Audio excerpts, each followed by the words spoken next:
Ms. McKee, can you please read the certification of the closed session, please? Yes, Mr. Mead.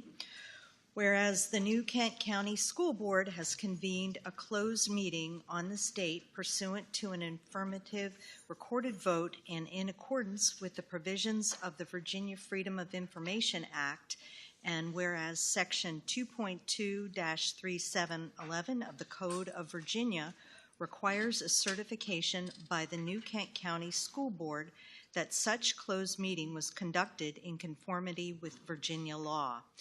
Now, therefore, be it resolved that the New Kent County School Board hereby certifies that, to the best of each member's knowledge, 1, only public business matters lawfully exempted from open meeting requirement by Virginia law were discussed in closed meeting to which this certification resolution applies, and 2, only such public business matters as were identified in the motion convening the closed meeting were heard, discussed, or considered by the New Kent County School Board.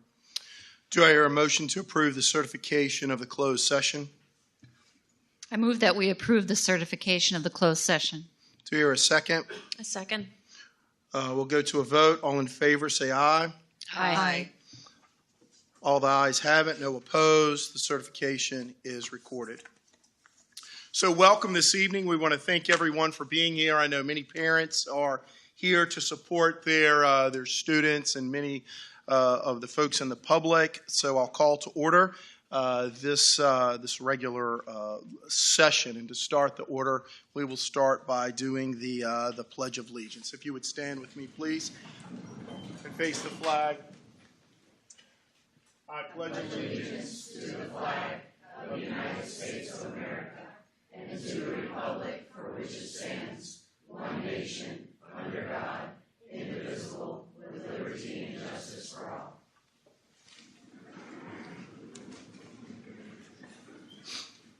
Our item on the agenda here is the school spotlight, New Kent Middle School, and so we'll turn it over to Mr. Frank Wheeler and Ms. Jamie Collins. Mr. Wheeler? Ms. Collins? Good evening, Mr. Mead, members of the board, Dr. Nichols. My name is Frank Wheeler, and I'm the proud principal of New Kent Middle School, and we have a very special treat for you all this evening. We are spotlighting our Junior Beta Club. This group has done a fantastic job. We have a scheduled 45 minutes twice per month in our in-house club format, but they spend so much more time outside of that planning, preparing for their competitions. So the mission of Junior Beta is to promote the ideals of 4 pillars: academic achievement, character, service, and leadership among elementary and secondary students.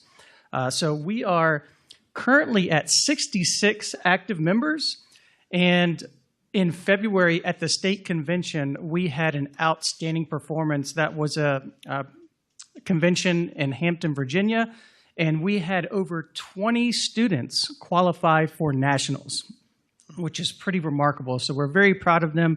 And so we have a special treat for you all this evening. We have Miss Jamie Collins, who is our new Beta Club sponsor.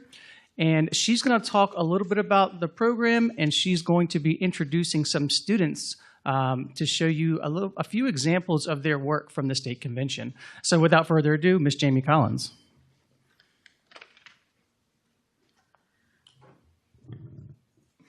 Good evening, everybody. Like Mr. Wheeler said, my name is Jamie Collins, and I am the Gifted Resource Teacher at New Kent Middle School and also the Beta Club sponsor, Junior Beta Club sponsor.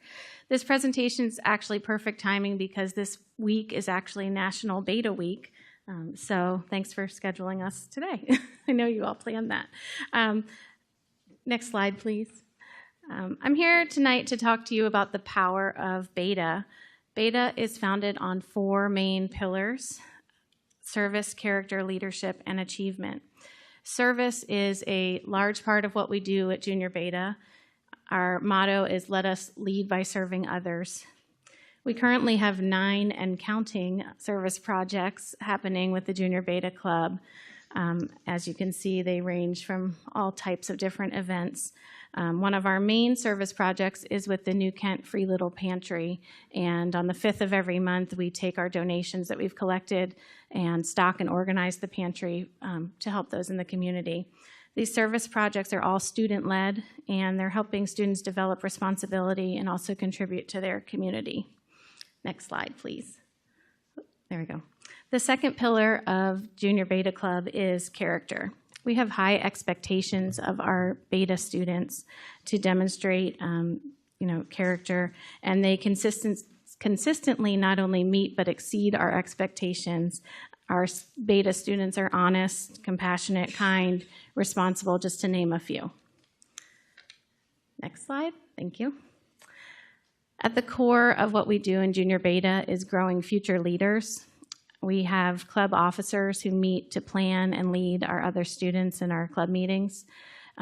Earlier this school year, the students featured here on this slide participated in the Leadership Summit, which involved competing in various challenges involving communication, problem solving, and other leadership skills. And these students in 2 events placed in the top 3 in Virginia and also earned a place in national competition for their leadership.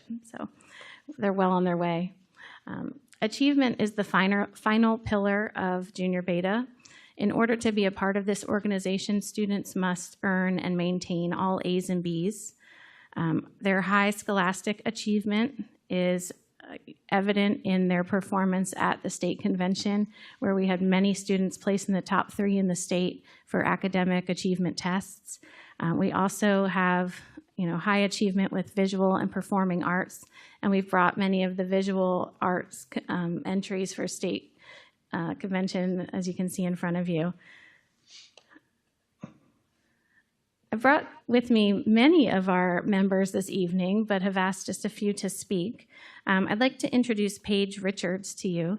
Paige is a 6th grade student at New Kent Middle School, and she won first place in the state of Virginia for her 2-dimensional design about the power of Beta, and I'll let her tell you a little bit more. Paige?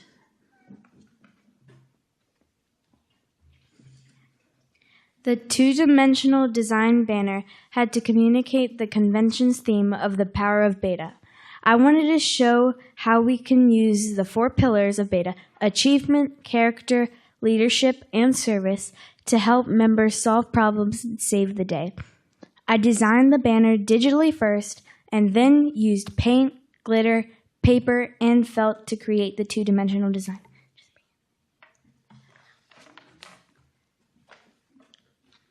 Thanks, Paige. Next up, we have our marketing and communications team consisting of Kelsey Sutton, Skylar Whedon, Hayden Loving, Hannah Stevens, and Kendall White, who couldn't join us tonight. These students also earned first place in the state of Virginia at our state convention. They were tasked to design a campaign that recognizes the unsung heroes in their community. I also need to thank Ms. Krista Utzi from the New Kent County Public Relations Department, who coached and mentored these students to help them create this presentation, and I'll let them share what they did at state convention with you.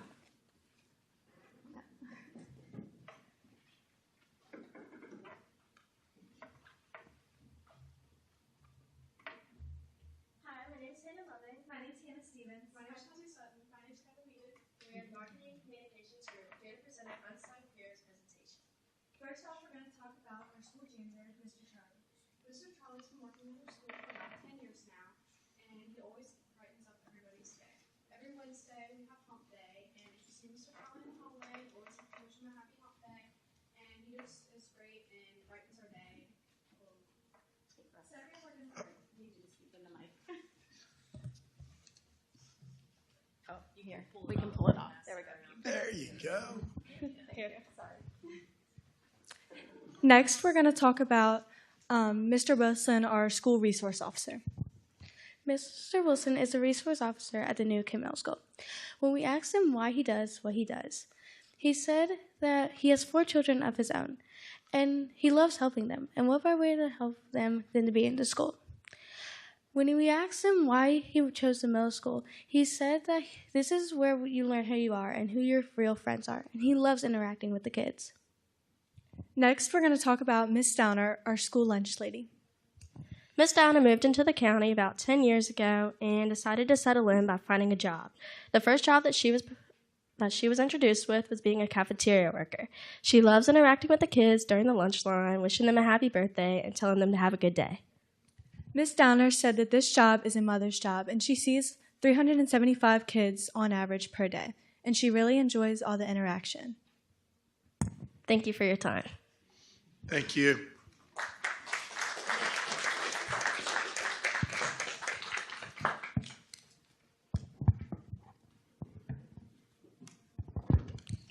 Getting it back is always the trickiest part. Okay, I think we got it. So again, we're so very proud of our students, those who were able to present tonight, and for those who were able to kind of show off their work from the state convention.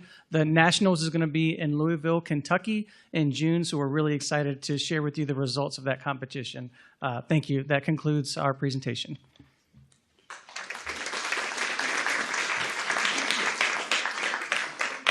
Thank you, Mr. Wheeler, and I do want to thank the administration and the teachers and the parents. I would like to recognize is that if all the parents of the students of the Beta that are here, would you stand up so we can recognize you as parents?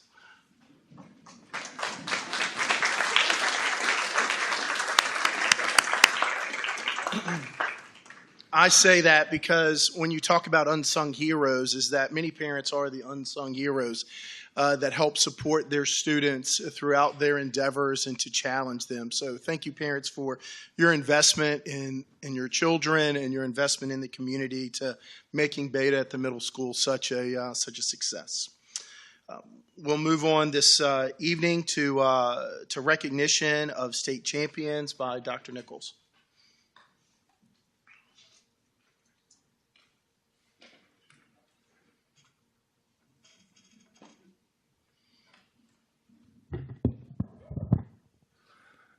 All right, tonight is state champion night. We have finished up our winter sports program. We have several state champions to recognize.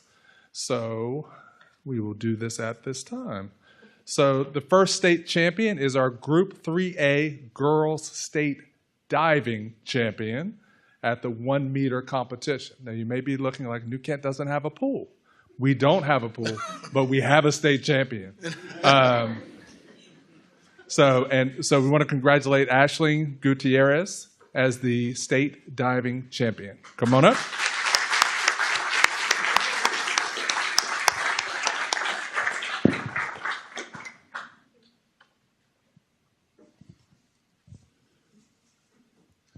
I would ask her to show a move, but that probably would not work.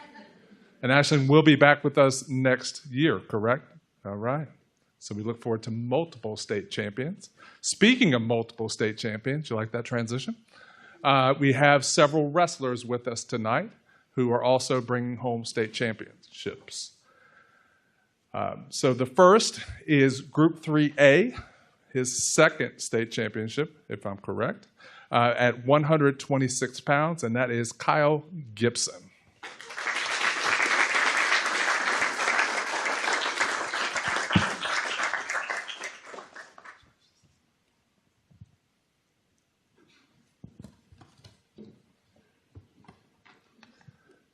Moving up in weight classes, our Group 3A state wrestling champion at 138 pounds, and I believe this is his third state championship, I am correct, is Mr. Matthew Eberly.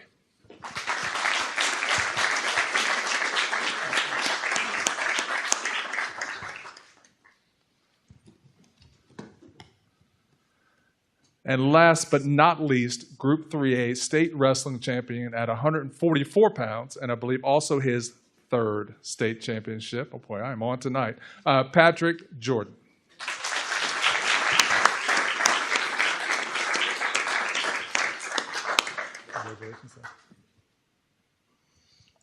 So we want to congratulate all of our state champions and thank you for all you do. I didn't talk about their academic accomplishments, but as strong as they are on the mat or in the pool, they're equally strong in the classroom too. So very proud of all of these student athletes, and I won't challenge any of them in their preferred sport. So thank you, Mr. Mead. is that we'll move on to continue with recognitions, and we'll recognize the Senate Page Program participant this evening, Mr. Rylan Opett. Dr. Nichols? Very good. So welcome again tonight. Oh, let me back up. So for our state champions, sorry, Rylan, hold on one second. For our state champions, as Mr. Meade said, we can't do this alone. So families of our state champions and coaches, if you'll stand for a second and get your applause as well. Yeah. That's good. Yeah.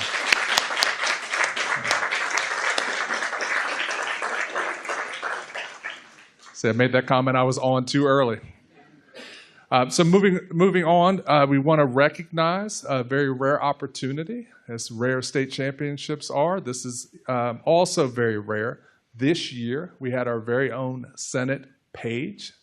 And the Senate Page program, for those that don't know, is highly competitive. Very few kids get to do that. Around 30, I believe. It is a residency requirement. So this young man stayed in a hotel during the Senate sessions, still kept up with all of his schoolwork. I checked Power School before I came here. And it's just a tremendous young man. When he talks about his opportunities and what he got to do, he got to introduce bills. He got to do a lot of the work around the Senate and has a different perspective on government and civics and everything under the sun. So really want to take a moment and recognize him, and that is from New Kent Middle School, Mr. Rylan Opett.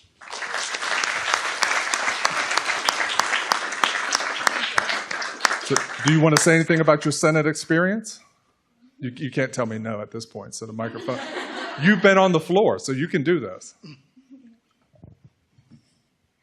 So my favorite experience probably from it is probably working on the floor and getting to know all the senators. I got to meet a lot of kids from around the state that I still keep in touch with every day. So it was a really fun experience, and I hope others from New Kent County can have the chance to do it too. Thank you.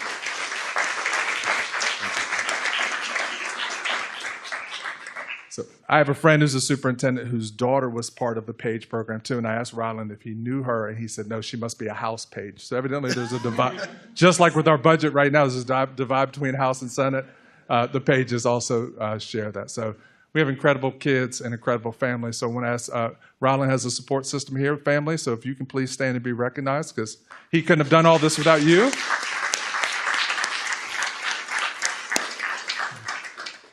Can't imagine having a middle schooler gone that long, but I can imagine having a high schooler gone that long. So. All right, Mr. Meade, that concludes our recognitions for outstanding students. And now we'll go to recognitions to a recognition of March as youth and art and music in our schools. Mr. Ross Miller. Thanks. It's going to work. There we go. Good evening, Mr. Meade, members of the board, Dr. Nichols. This month is Youth, Art, and Music in Our Schools Month by the Virginia Art Educators Association.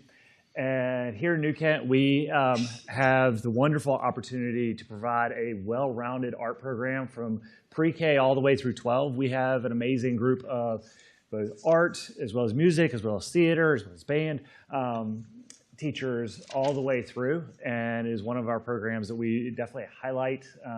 And some of the things we have going on this month, currently last week as well as this week, is our middle schools visiting our elementary school. One of the things that they're doing is highlighting their art program with music, and had a great opportunity to hear Mr. Lopez and the choir and band perform down at the elementary school last week. And we have our theater production of Rent at New Kent High School with Ken England coming this month as well. So if you haven't gotten your tickets yet, make sure that you get those. Those start next week and then the week after that. So happy to be able to provide the art and music program that we have here in New Kent. It is definitely a spotlight for us. Thank you. Thank you. Next, we'll do the recognition of School Social Work Week by Mr. Dermeyer. Good evening, Chairman Meade, Dr. Nichols, and members of the board. Yesterday actually kicked off National School Social Work Week, so I'd like to give a shout out to two of our school social workers. We have Ms. Pamela Brooks, who's been with the division for 17 years, and Ms. Carolyn Kelly, who actually joined us in January. And so in keeping with this year's theme of rising up, I just want to thank them for rising up and meeting the challenges and providing services to our students, families, and staff of New Kent. Thank you. Thank you.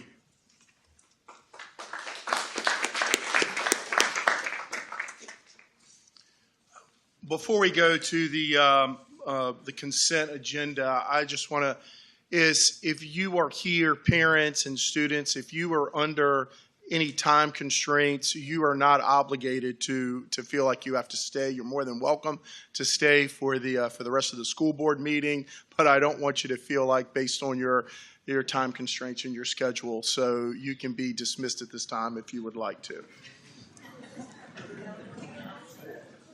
I don't want to argue. Yeah, exactly. Is it over yet? Yeah.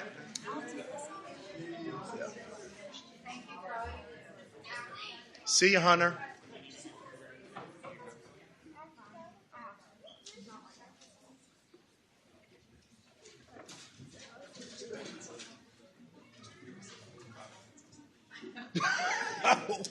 That wasn't on the agenda. We're going to put that off for the next 6 months.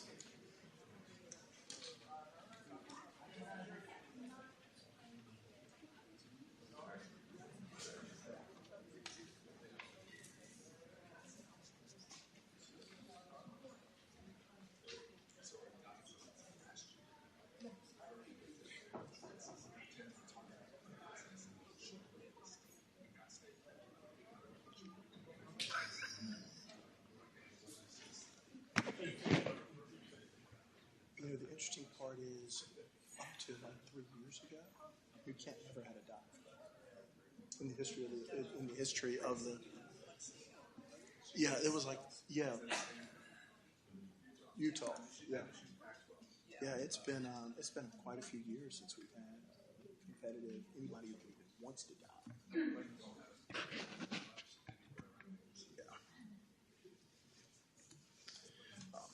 Now we will move forward with our consent agenda.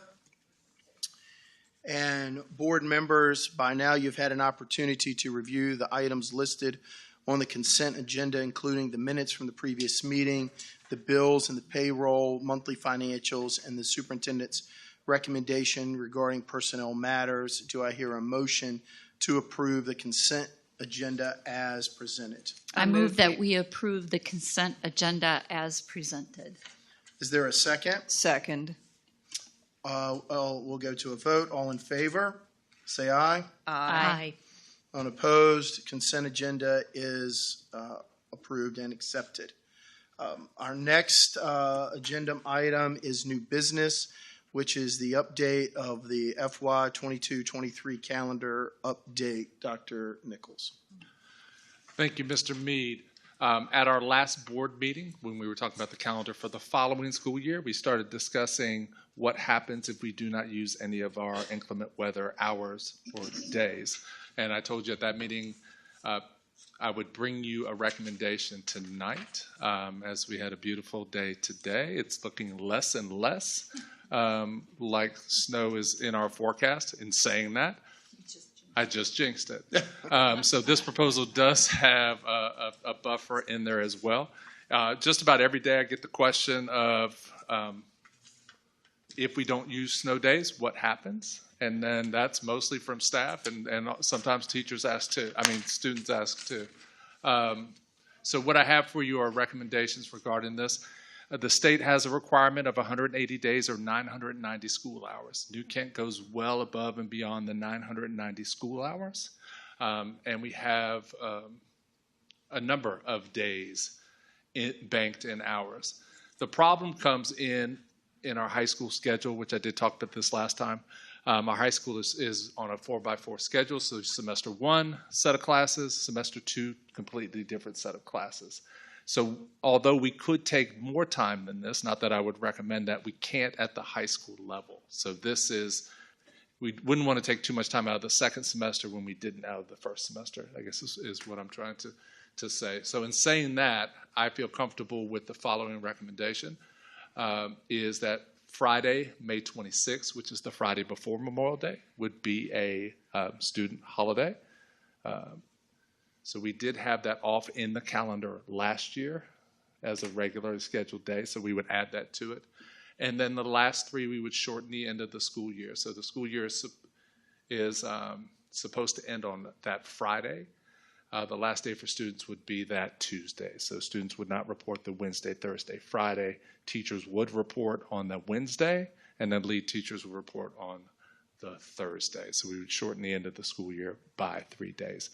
All testing, all programming, everything would be complete the prior week. In fact, we graduate the Friday before. So it would not impact us on the instructional side of things. Exams would be done, grades would be done, all of those different things. So really, board members, that's the recommendation as promised at last board meeting.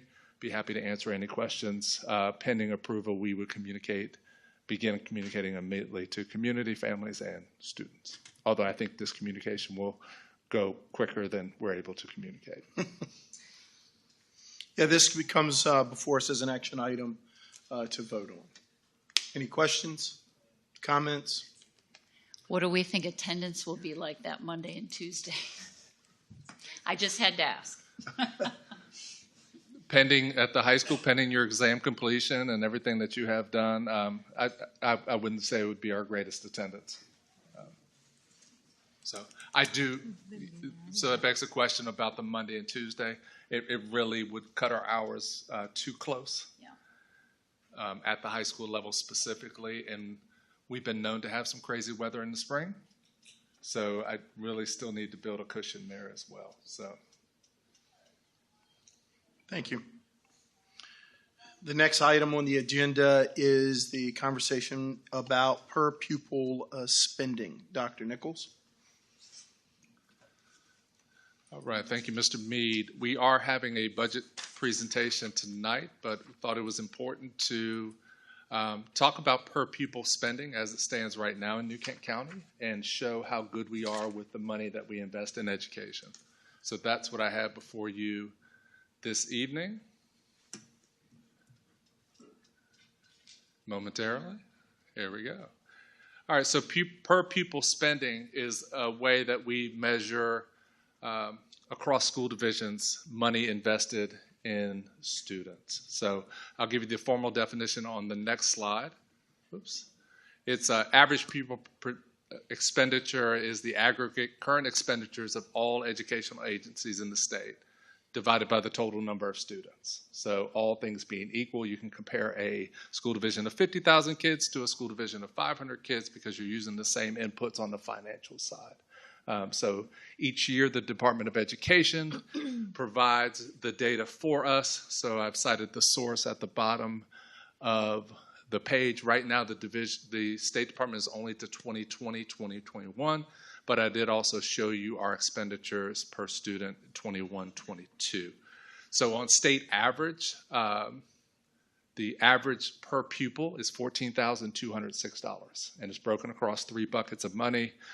State and state sales tax, federal, and local. So New Kent in 2020-21 is at $11,662 per student. And then in 21-22, $11,834. So even though the state average is going up, we're still well under the state average for per pupil expenditures. So the question always comes up of where is New Kent ranked for per pupil expenditures across the state. So I have that for you on the next slide.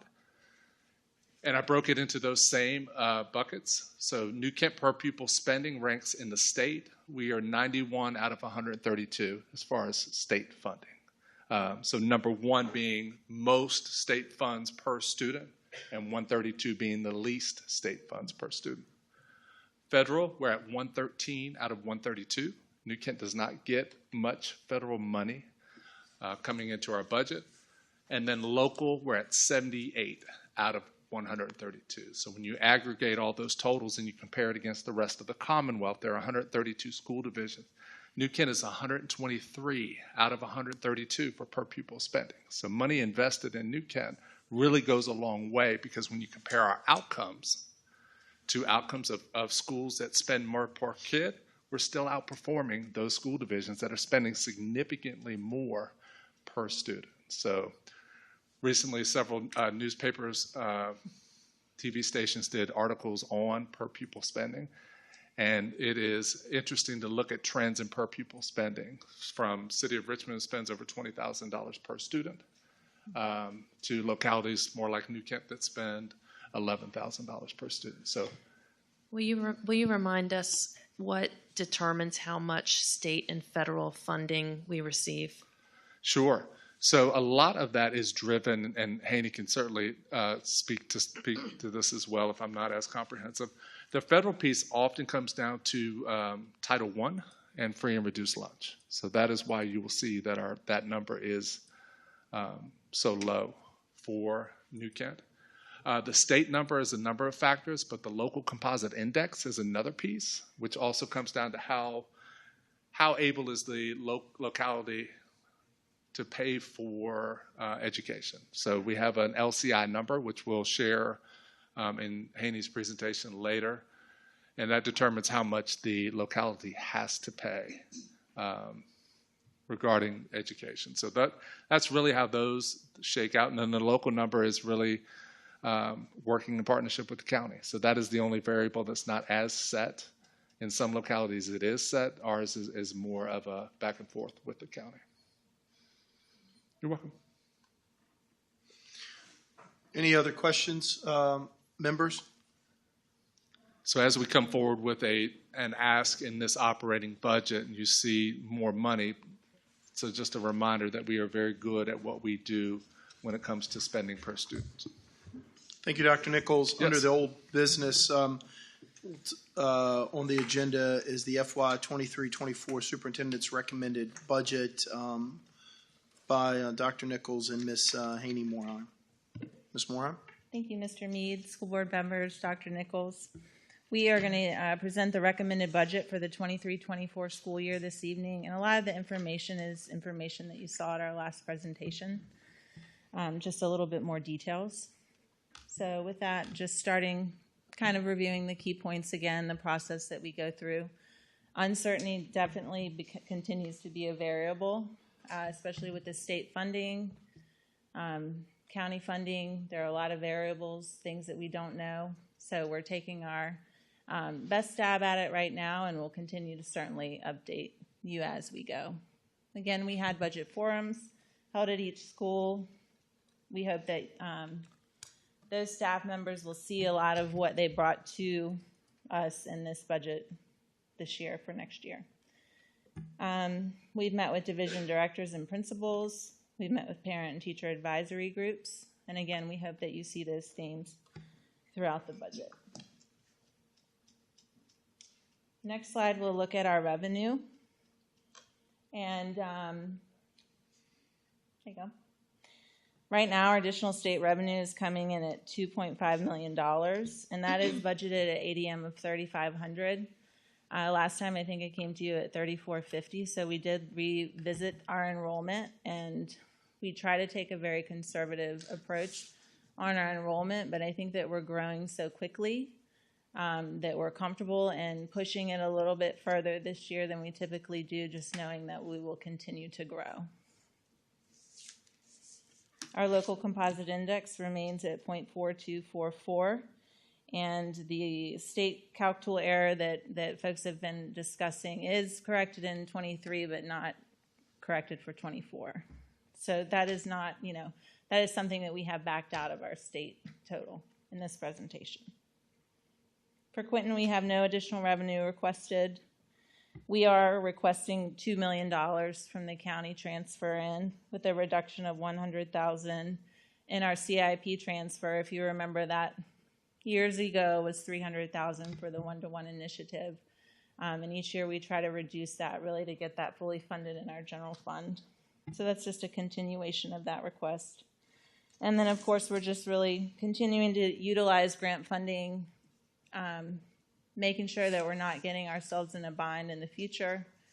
We're trying to be very careful about what types of positions are funded through grants, but also using them to benefit and move New Kent forward.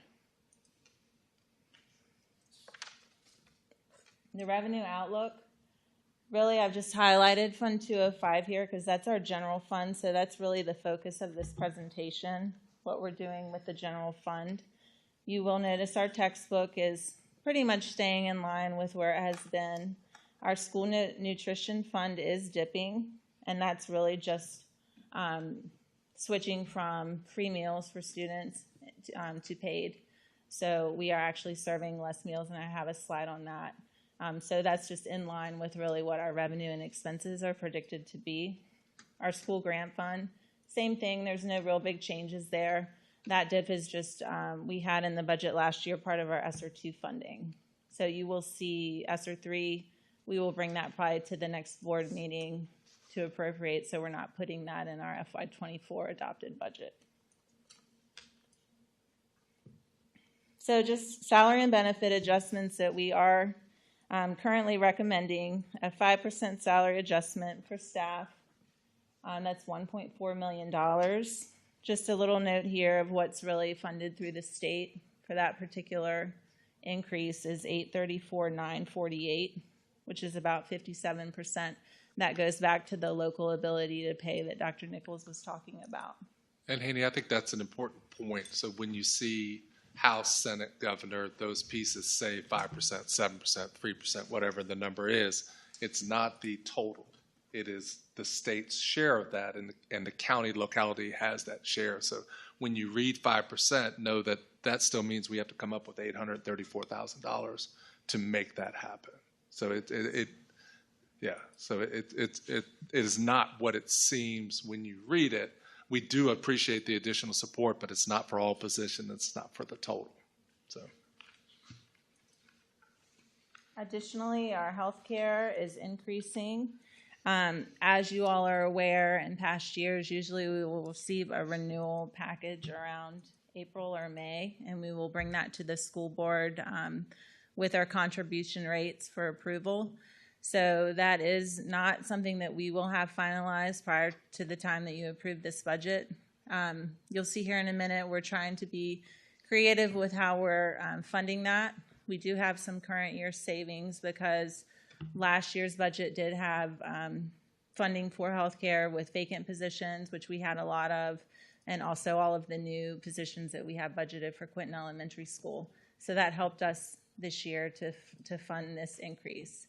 Obviously, we hope to keep that to a minimum with the employee contributions and try to cover as much of that increase that we can on the employer side. FY23, we had 2 amendments that came through. You may remember right after we adopted our budget, we had an adjustment that we had to make due to a county reduction, and then we were able to put that $211,000 back in after the final state budget was approved. After that, we also did an amendment to increase our ADM in the current year. So this is the dollar amount of the expenses that match those that were not one-time expenses. So these are a couple teacher positions, 3 parapro positions, and 1 mechanic position. And you'll just see we are going to try to make some market rate adjustments for our school nutrition services. Our school nutrition services fund, they are completely self-funded. All of the revenue that they bring in is theirs, and they have to maintain their own expenses. There are a lot of school divisions that have a school nutrition fund where they're not able to cover their expenses, and I think Leslie Smith and her team does a fantastic job, so kudos to them, and we're very appreciative for their work. Next slide. So we don't know, what's happening with the final budget and our state figures. We don't know, where the county will land. But what we do know are priorities that we have and things that we would like to get done with every dollar that we receive. So some of the things that we're also considering with additional funding would be any other minimum wage adjustments. We've gotten ahead of the curve, so we're good. We don't have to do that, but we still like to look at what competition we have around the region and the area and try to make sure that we're being competitive. We would like to look at a teacher scale adjustment. I'm sure you all are aware that the House and the Senate both included an additional 2% in their budget amendments, which would be a 7% increase for staff. That is something we would like to consider, but again, there's going to be a matching portion of that. So without additional local dollars to be able to fund that, we're not quite sure that we'll be able to get to that. And then market rate adjustments. Again, this is really just looking at different categories of positions that we have and where we are. We would like to increase the starting teacher salary by at least 4%, and you can kind of see there what we shared at the last meeting. We also are going to continue to review where we are with school-based subs and substitutes, how we're funding those. We do have a couple grants that we're utilizing for school-based subs, which have been very impactful at all of our schools, just someone that you can always rely on to be there to cover. And I think there are some requests for additional school-based subs, and so that might become something that's more of a permanent model in our schools. The regional programs, we are seeing no to little increase. Chesapeake Bay Governor's School is the only one with an increase, and it's $48.60. This is good. I know at Bridging it was due to complement changes and programmatic changes. So I know the divisions that participate in these regional programs are very appreciative of this. Operational services. In the current year, we did, with our amendments, it had to increase the hourly rates also for our custodial staff. We don't pay them. You know, the company that we utilize for custodial contract pays them. But we did work with them to make sure, because if they're not able to fill their positions, it impacts us. So we had to make sure that they were able to be competitive. We did that too by increasing the days and the lengths of the times that those individuals are working in our buildings, which allowed them to offer additional benefited positions. We also, if you remember, thank you for approving the bonus payment that also went to that staff, and I know they greatly appreciated that. The next year adjustment then is about a 4% increase, and that's just your normal increase basically going into the next year contract. So no major changes outside of some adjustments to the rates of the current employees that have been there for a long amount of time. Transportation, we're looking at a $100,000 increase. The majority of that is for fuel. There are a couple of other changes within some of the other categories.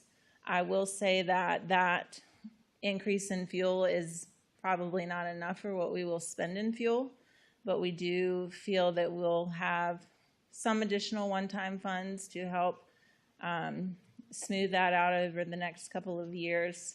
And we just wanted to make sure that we were setting our priorities on what we needed to add it. So we're trying to push everything just as far as we can, stretch every dollar.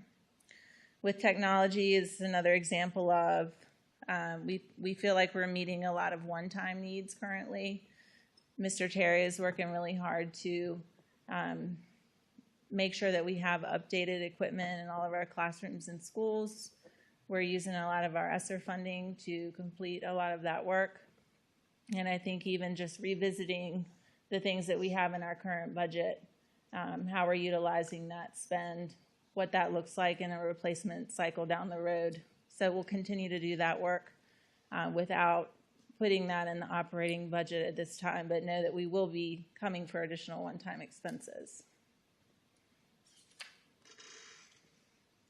Now we'll get into our position requests. And just an overview real quick, we have $1,443,918 in position requests. And we're kind of breaking those out into a couple categories for you this evening.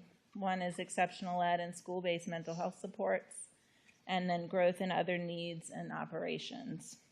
Also, please note that there are also positions that we're looking at within the division that we feel can be better utilized in a different capacity. So we will be also bringing that to you later down the road. But we're not just looking at what do we need to add, but also what do we need to shift and change and do differently. Careful planning of our grant-funded positions as well. We currently have 2 elementary instructional coaches that will continue in a grant, 1 full-time elementary math specialist, and then the school-based subs that we were talking about earlier. So the positions for exceptional education and school-based mental health supports, you'll see that totals $543,200, and that includes 3 elementary school behavior support interventionists. That's 1 per each elementary school, 2 exceptional ed teachers, 2 exceptional ed paraprofessionals, exceptional ed secondary supervisor. Right now we have one at an elementary school supervisor, so this would be an additional complement to line up also at the secondary level. And then just like our elementary coaches, which have been very successful, we are looking at expanding that model into exceptional education and actually converting a teacher position, which is why the cost is so low there. And then we're going to add a part-time occupational therapist position. And those are the exceptional education positions, if anyone has any questions on those. And I'll just add to that, Haney, sorry to jump in.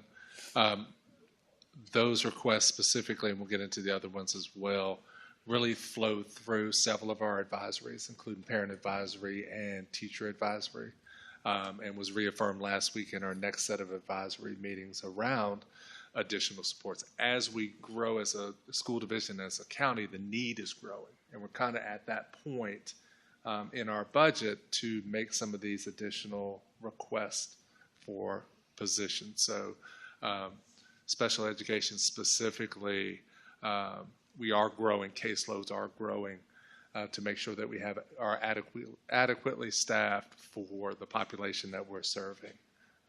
And on the behavior side of things, looking at helping elementary students and elementary teachers with behavior support. It's not a New Kent specific thing, but we're seeing our share of disruptive elementary behavior and partnering with parents and partnering with families and to be able to provide that support. So, under the category of growth and other needs, this totals $802,594. We're looking at 3 elementary teachers. Honestly, I don't know if that will be enough, but we're looking at the numbers we have now and what we're projecting them to be, and we feel comfortable with that. So worst case scenario, we would come back to you during the year, kind of like we've done in the past if we need to add a position. 2 high school teachers in math and a core cadet teacher, an elementary gifted teacher. They're just spread a little thin with the addition of Quentin down the street and having to go to 5 schools. Same, we have a secondary ESL teacher to support Mr. Miller's efforts. A secondary instructional coach, again, we have had a lot of success with the elementary instructional coaches. So to pair that up with a secondary instructional coach and then an exceptional education coach is a really powerful moment where we can really get a lot of folks coming together to do some really good work across the division. and Haney, just to add to the instructional coach piece, and Ms. Anderson's going to do a recruitment and retention presentation at the next work session, but part of our retention efforts is supporting teachers and coaching teachers and side by side, and administrators do a great job with some of those pieces, but to have a fellow teacher, a master teacher side by side and partner with you does wonders for retention. And the testimonies that we get from teachers and the support and the professional development, those 2 coaches we have been absolutely invaluable in supporting and keeping teachers and also recruiting other teachers. When we recruit people to come here, it's one of the things that we say. We have an elementary teacher instructional coach. Oh, you have somebody that's going to be there? Yes, we do. We have 2 of them. So we're trying to make that effort with both special education and secondary as well. The elementary principals, we're looking at the work that we're doing with our PALS reading tutoring and wanted to take that into math as well. So we're adding hourly support for math tutors in our elementary schools. We're requesting assistant principal at the high school. Really that's teaming up an administrator and a counselor then to be able to manage a grade so that you really have a team-based approach at the high school. A coordinator of assessment and remediation at the middle school. There's so much testing that goes on at the middle school throughout the year, and our assistant principal right now is managing that and kind of pulls him away from his duties as an assistant principal. So the team really worked on this and talked through this a lot, and this is a data-driven position, not only how are our kids testing, how are they doing, and then what next. So taking that data and really using it for setting up remediation and making sure we're meeting with the teams to review that information. General Assembly a couple sessions back put a bill into law that we now test 3 times a year. So previously we would test in the spring for SOL testing. Year 1 was fall and spring. Now we're at fall, mid-year, and spring. So all of those tests have to have all the accommodations that kids would have in place for the spring test. It has become a huge thing at all of our schools, but in the middle school, every student tests 6, 7, and 8. At elementary, at least they all test something, but not to that degree, 3rd, 4th, and 5th. So our current assistant principal who's doing that is basically a full-time assessment and remediation. Well, not even the remediation piece, just really the assessment piece. This would take some of the workload off of the administrator, but more importantly, it would take workload off of the teacher, which is another recruitment strategy. And lastly, in this category, an administrative assistant at the middle school. So if you've been in the middle school recently, you've seen the vestibule that was added or that's being currently added. So the question becomes, how do we, man that station right there? And so we thought best that we would consider adding a 10-month clerical position, someone that could sit there in that vestibule really to help with the folks coming and going from the school. Last category is operations. Totals $98,124. So we are requesting to add 2 driver positions. We are not funding those positions. Unfortunately, with the vacancies that we have, I do believe that we'll be able to fund those through attrition vacancies during the year. Hopefully we're able to hire all of those positions. New Kent is a great place to drive, and hopefully we'll be seeing some information coming out about that.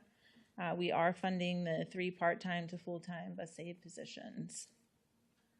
Technology hourly supports. So, Mr. Terry, we're going to budget for $31,320 for a Power School part-time support for him and his team, and then also very exciting, adding $13,572 for hourly support for our students. We've had a lot of success in some of the work that the students have been doing with Mr. Terry and his team this year, so we want to continue that and have them to come in, have more opportunities to work with him and his team, and be paid for those. And then lastly, we have a maintenance apprentice for our maintenance department, really someone coming in who can train with Mr. Pollock and his team and really learn from the ground up and hopefully have an opportunity to move forward within that department. Our school nutrition programs, like I mentioned before, with the revenue and expense moving down, we're really just aligning the budget with the current reimbursement levels, and we can adjust that as needed throughout the school year. I will say our breakfast and lunch counts are down, probably about 1,200 meals a day between breakfast and lunch. Now that families are paying, our labor percentage is at 45%, which is a little high. Last year, it was at 27%. There's a lot of reasons for that, but the sweet spot is right around 40. So Ms. Smith is going to reduce a little bit of hours next year, opening the new school. You have to feed the same amount of kids, but you have extra complement that you have to add being in a new building. But she's working at it to adjust that, and I know she'll do a great job with that. We are looking to correct our shift up to $14.13. They're contracted part-time positions. Really, they're competing with, locally different places that are bringing people in much higher than minimum wage and things of that nature. So we do believe we have a strong benefit package and a great work schedule. And she's fully staffed, which is wonderful. They have a great team, and I don't think she has, I think she has a great team. I don't think she's gonna lose a lot of people. I think she's gonna gain people. COVID-19 pandemic grant funds. Again, we're just continuing to understand and address the learning loss and make sure that our buildings have what they need. If there's something that they need, we're going to figure out a way to fund it. So we're hoping still to move New Kent forward through all of our pandemic funding and really remain flexible with each additional funding source. We will come to you continuing on the ESSER 3 plan with the public hearings and the plan reports that are required, and then also the reporting of the other pandemic funds that aren't required. We'll still continue to report back to you. Shannon Walton has been fantastic. We have probably 4 reports that are due in the month of March, which is not an easy time to have finance working on ESSER reports, but she's done a great job and we really appreciate her efforts. So the next steps, we are going to hear from Mr. Hathaway next Monday when he presents his budget. We look forward to hearing that. And then on the 24th, we will meet together at a joint retreat with the Board of Supervisors and School Board. We are proposing that we shift our March 20th, and Dr. Nichols is going to speak on this, I believe, next, but we're proposing that we shift that out to the 27th and also hold a public hearing that evening for the recommended budget. And then we would request that we would shift our April meeting to April 17th, which is after the retreat. We should be able to, maybe we have some state information by then, maybe we don't. We don't know, but we would hope to approve our budget at that meeting and then adopt, pending the county the following week adopting their budget. We would come back on May 1st and ask you to adopt our budget, which would be fantastic because we would be able to get contracts out well in advance of any time that we have in the past years, which I think would be really beneficial. Fingers crossed. Excellent. Well, thank you, Ms. Morheim. Is that with all that information, I know that you and Shannon and your team do work tirelessly in getting all of that information done, and I appreciate the details. And I am hopeful that we will get some information sooner than later from the state legislators when they approve their budgets. So, yes, thank I you. hope so. Thank you. The next agenda item is the school board meeting calendar update. Dr. Nichols. And Haney gave a nice opening to the proposed change. So there's been a shift on the state side of things. Initially, we were going to have our state information coming out of the session in late February. That did not occur. So got pushed back on that piece. In addition, the initial joint meeting was supposed to be on the 17th. It's been moved to the 24th. So we've had to make some shifts on our end so things line up the way they should. So initially we had a March 20th work session specifically for budget. With the shift in the joint meeting, that would occur before the joint meeting. The joint meeting really needs to occur first, and then we have our public hearing.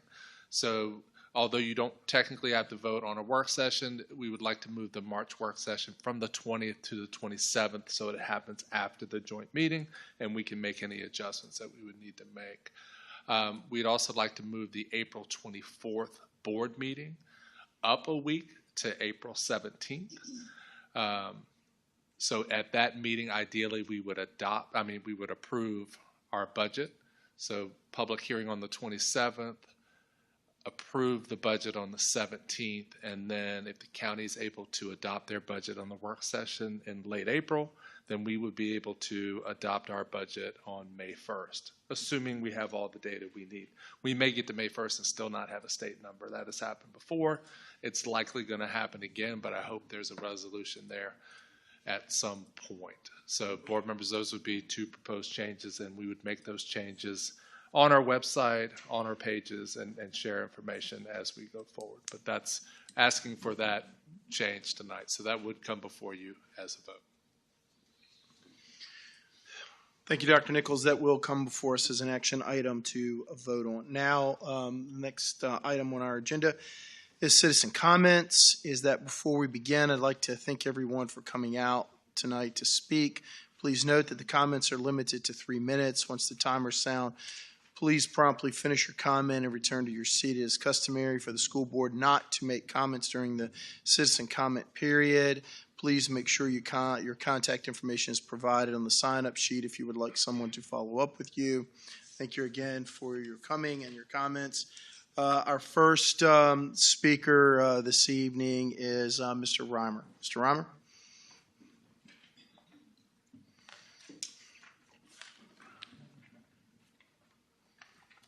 Hello, I'm Gregory Reimer from 5th District, and thank you for listening or allowing me to speak tonight, Board and Dr. Nichols. As we are looking and reviewing our budget, it's clear that the ability to manage a budget depends upon metrics. You can't manage what you can't measure.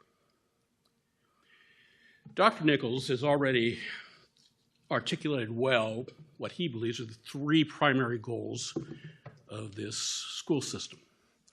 Produce students who end up in college, end up in the military, or end up in jobs immediately after graduation. Those are noble goals. And the school board's job is to make sure the curriculum aligns to those goals and that we're able to measure how well the curriculum gets us to those goals. We already have metrics about education. Some we know don't mean anything. As was pointed out earlier, we spend less than most schools in the county per student. There is no correlation between spending per student and student performance. And that sort of makes sense. If you throw money at a staff that's already there, it's not going to fundamentally change anything. You're just going to spend more on a failing staff. And same with the administration, right? If they're already failing, throwing more money at them isn't going to change things. If you can't meaningfully change staff, you're not going to change anything. If you can't change curriculum, you're not going to change anything. We know that actually a money figure that correlates more closely to student achievement is per capita income per student. And what that really tells you is that successful families have successful students. In my lifetime, I have seen standards steadily decline. In 1974, I believe the average SAT score for math was somewhere like 520, and for reading was like 510. And over the years, it steadily declined until they normed it in 1996, and then the scores went up again. But now, those scores are in the low 500s, once again, even after being renormed.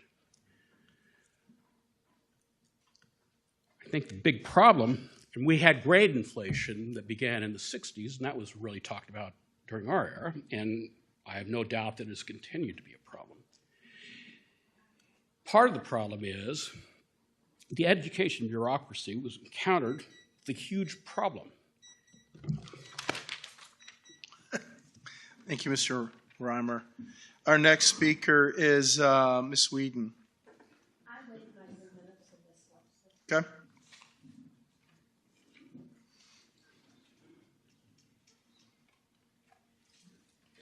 Good evening, Chair, School Board, and Dr. Nichols. I'm coming on 2 parts tonight. As the New Kent SEAC Chair, I would like to thank the district for hosting on February 19th.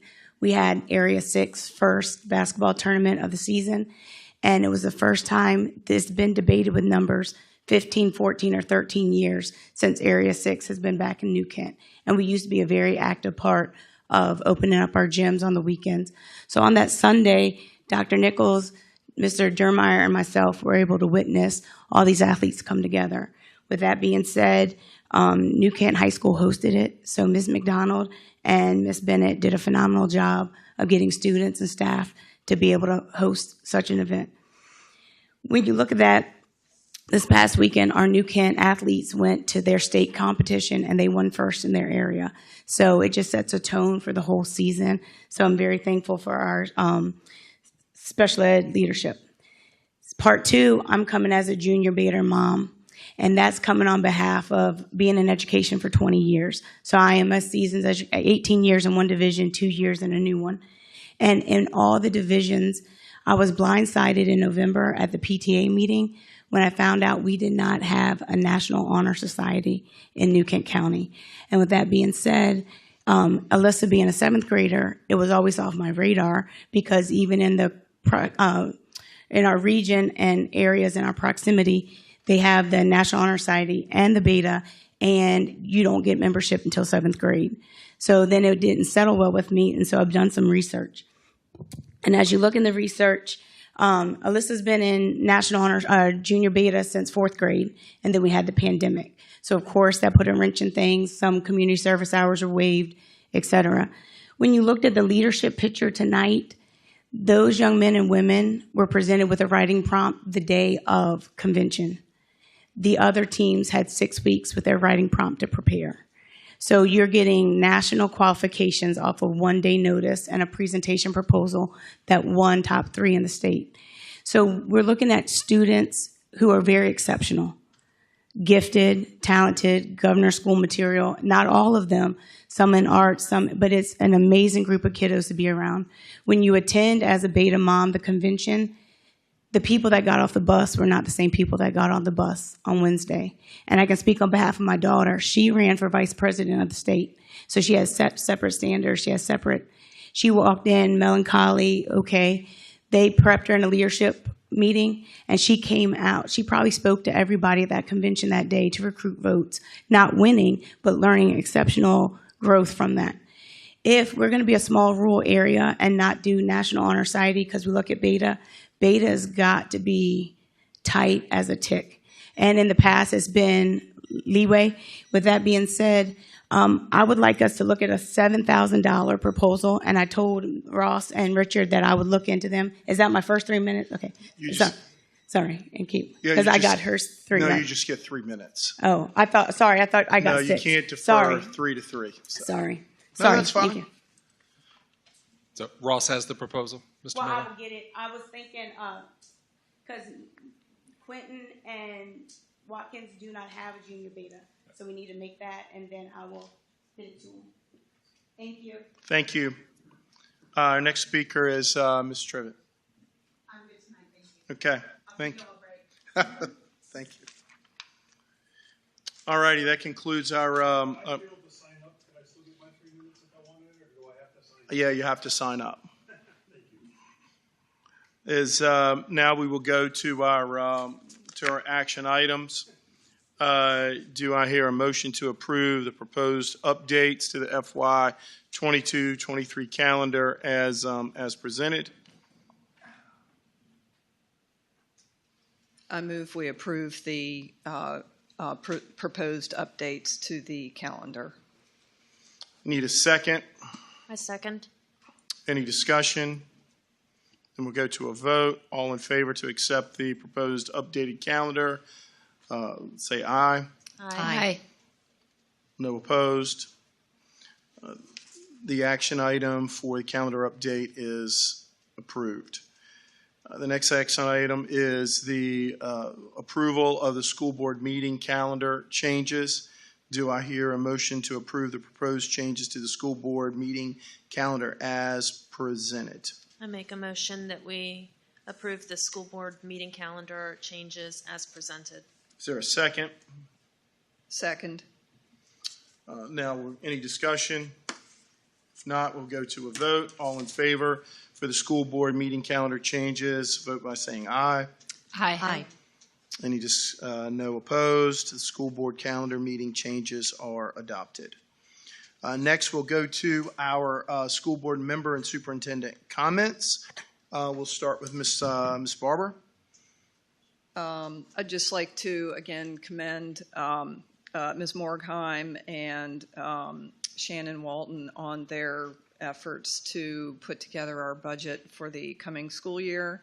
Again, another monumental task. and also want to make certain that we do what we can to properly compensate our teachers and staff. While we do a lot with the funds that we have, I think it's important that they are properly compensated for the work that they do. Thank you. Ms. Tasker. Thank you. Yes, there's an incredible amount of work that goes into our budget, particularly when we're growing as quickly as we are. It's not a copy and paste situation from one year to the next. So there's a lot of thinking, innovation, trying to figure out how we can change and grow. So it is not your typical budget process, I think, for most organizations. Very thankful for our team for that work. So really appreciate that. And that's all I have for today. Good. Thanks. Ms. Swinford?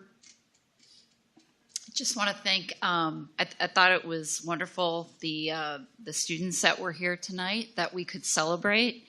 It just goes to show how this, our school system grows, and we continue to evolve and have new leaders that are developing. We have staff that step up and step in and take over for positions that open up. My kids both were in junior beta, and it's just amazing to see how that program has done so well. Certainly appreciate your thoughts tonight on the National Honor Society. I think we've heard that before over the years. So I know under Dr. Nichols, they'll definitely take a look at it and the proposal that will come. So certainly thank you for bringing that up. I think, like I said, that is something we've all heard before. Some of us probably were in National Honor Society in high school. So we do get that question about why it's not offered in New Kent. So again, just really exciting to see our students tonight doing such a good job. So thank you. Thank you. Ms. McBee? Thank you, Mr. Mead. Again, kudos to Ms. Morheim and her team for all the hard work and effort that they put in thus far on the budget process, and certainly realizing it's very fluid, and really want to thank you for your work. One other point of note that I would like to make is about 2 weeks ago, I had the opportunity to attend the Sheriff's Department presentation at the high school on the dangers of current drugs our kids can potentially encounter. It was a wonderful presentation given by our team of SROs. It was very informative, great dialogue between the parents, the kids, the teachers, Dr. Nichols, who attended. The only thing that I will say, I thought we would have had more folks turn out. I mean, this is such a problem in our society today, and quite frankly, it's very scary and alarming. These kids, I mean, in all innocence, you don't know what you're taking. And so, would appreciate, parents just having that conversation, and kids just, really just being very careful. I think that, as we move forward, programs such as the ones that the SROs presented, I would hope that we could do that again, and also, present the information as well to the middle school parents, sometime in the future. Thank you, Mr. Mead. Dr. Nichols? Thank you, Mr. Mead. Last week, I held my advisory meetings, which is over 4 hours of feedback. So through teacher advisory, through parent advisory, through community advisory. And really, it's about connecting the dots in those meetings. So really appreciate the feedback. The primary focus across the three was on calendar and budget, although the community advisory really, thank you to Mr. Miller for doing the comprehensive curriculum presentation. Too many C's in that one. I say that to say I hope that people are starting to see their feedback in the budget. We held day-long budget sessions in each school, had almost 100 staff members, from mechanics to teachers to paraprofessionals to administrators, weigh in on the budget. So you're really seeing that collective work to make that happen. And really just want to thank Ms. Morkheim for always rethinking and reinventing the budget process, involving more stakeholders, and really putting it before you today. What she may not have mentioned in the presentation is you don't see a wish list from us. You see what we believe we need to move forward as a school division. There was almost nearly $2 million of requests that did not make it through. So at no point do we ever bring you everything we want or everything that's been wanted. It has to align to our strategic plan, it has to align to our goals and where we're trying to go. So when we talk about more kids enlisting, there's a Corps of Cadets program that connects to it. It talks about expansion of programs in those pieces. It's a really smart budget that can move us forward, and we're just going to keep pushing on the state and New Kent County to partner with us to make this happen. So thank you, Ms. Mead. Thank you, Dr. Nichols, and thank you, board. My comments is that I know that we're, getting in here to the end, closer to the end than the beginning of the school year, and I know there are challenges that we all face, and I am excited about this next season now that we've ended up, as Dr. Nichols presented tonight, the winter sports with some great successes for all of our teams and their coaches and their students. And we've already started spring sports, which is opening up a new door for many of our student athletes and the coaches and the teachers as well. And then when you look at the involvement from the presentations tonight from the beta and the parents, and even the opportunity that we had from Rylan Opet to be a page, I think that the future is obviously bright, and with the excitement of new opportunities, whether it's hopefully the National Honor Society and those type of venues, New Kent has positioned itself in the community and its surrounding that we are a place that students and parents want to live and where they want to be. I think that Dr. Nichols and all of us board, when we sit in human resource meetings and we find out that for the first time in a very, very long time, we have more teachers that want to work here than we actually have physicians for, which is unheard of in a community our size. So it goes to the integrity of our process, the integrity of our budget and our curriculums throughout the community. So I want to thank all of the executive staff and the principals and all of their teams to make that happen. So thank you so much for your comments and for your effort to be a part of New Kent County school systems and all of the hard work that everyone does to make that happen. So with that note, our next meeting will be a regular meeting on March 27th at 5:30 p.m. at the historic courthouse. So with that, our meeting is adjourned at 6:58 p.m. 48, I'm sorry.